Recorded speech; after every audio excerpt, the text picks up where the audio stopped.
কোটা বিরোধী আন্দোলন পরবর্তী বাংলাদেশে সহিংসতার বিষয়টি বেশ গুরুত্বের সঙ্গে পর্যবেক্ষণ করছে যুক্তরাষ্ট্র। সহিংসতার নিন্দা জানিয়ে শান্তিপূর্ণ বিক্ষোভ কর্মসূচি পালনের আহ্বান জানিয়েছে দেশটি। স্থানীয় সময় মঙ্গলবার ওয়াশিংটনে মার্কিন পররাষ্ট্র দপ্তরের নিয়মিত প্রেস ব্রিফিংয়ে এসব কথা বলেন সংস্থাটির মুখপাত্র ম্যাথিউ মিলার। প্রেস ব্রিফিংয়ে যুক্তরাষ্ট্র প্রবাসী মোহাম্মদ সাবের ওরফে সাবিরুল হক তালুকদার ওরফে জ্যাকব মিল্টন বেশ কয়েকটি প্রশ্ন করেন। তার প্রশ্নগুলো হচ্ছে, গতকাল আমি আপনাদের জানিয়েছি বাংলাদেশের প্রধানমন্ত্রী শেখ হাসিনার নির্দেশে হাজার হাজার মানুষকে হত্যা করা হয়েছে। গতরাতে জানতে পারলাম জাতিসংঘের লোগো সম্বলিত ট্যাঙ্ক ও গাড়ি ব্যবহার করা হচ্ছে এবং তারা জাতিসংঘের লোগো বহনকারী গাড়ি থেকে গুলি চালিয়ে নিরীহ ছাত্রদের হত্যা করছে। এছাড়াও হেলিকপ্টার থেকে গুলি করে নিরীহ নাগরিকদেরও হত্যা করা হয়েছে। দেখে মনে হয় দেশটি যেন গৃহযুদ্ধের দিকে যাচ্ছে।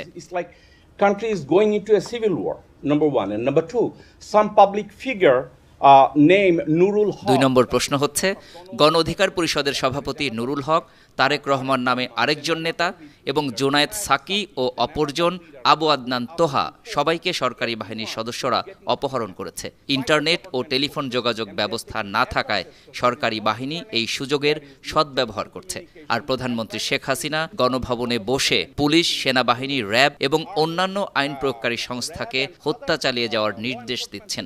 কারণ প্রকৃত কি ঘটছে বিশ্ব তা দেখতে পাচ্ছে না। আমি জানি ইন্টারনেট না থাকার কারণে ইউরোপ স্যাটেলাইট এবং আমেরিকান স্যাটেলাইট ছবি তুলতে Europe satellite and American satellite cannot take the picture because there is no internet. And I have third question, if you allow me. Do you think America, other than showing concern and expect something, do you think that country is on the right direction? Patuakhali সদর উপজেলার ইটবাড়িয়া ইউনিয়নের বাসিন্দা Jacob মিল্টনের প্রশ্নের জবাবে Matthew Miller বলেন,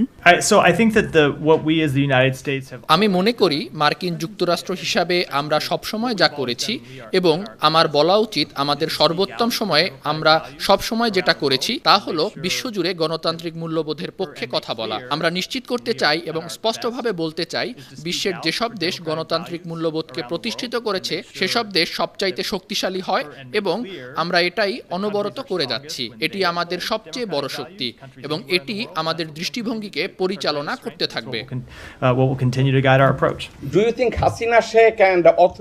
এ সময় Jacob Milton জানতে চান যুক্তরাষ্ট্র ও ইউরোপীয় সরকার যা করতে বলছে শেখ হাসিনা তা শুনছেন বলে ডিপার্টমেন্ট অফ স্টেটের মুখপাত্র মনে করেন কিনা।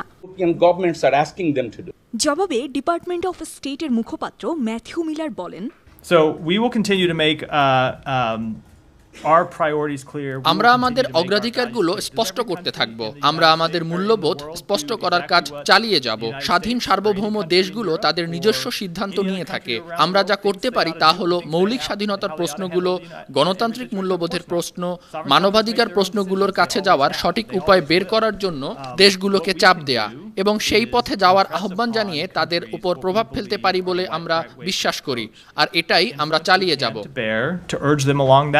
And that's what we'll continue to do.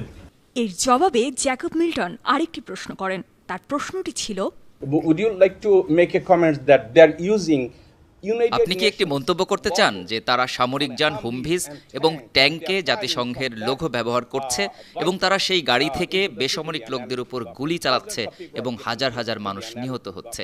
কেন তারা জাতিসংঘের লোগো ব্যবহার করছে? জবাবে ম্যাথিউ মিলার বলেন, আমি ওই সুনির্দিষ্ট রিপোর্ট সম্পর্কে জানি না। আমি মনে করি জাতিসংঘের কাছে এই বিষয়টি আপনার উত্থাপন করা উচিত। তবে আমি বলবো, আমি যেমন স্পষ্ট বলেছি, শান্তিপূর্ণ প্রতিবাদের বিরুদ্ধে যে কোনো সহিংসতার আমরা নিন্দা করি। প্রতিবাদকারীদের তাদের মত প্রকাশের মৌলিক স্বাধীনতা, বাক স্বাধীনতার মৌলিক স্বাধীনতা পালন করতে দেয়া উচিত এবং একই সাথে শান্তিপূর্ণভাবে বিক্ষোভ করার জন্য আমরা আহ্বান জানাই। আন্তর্জাতিক ডেস্ক, 52 টিভি।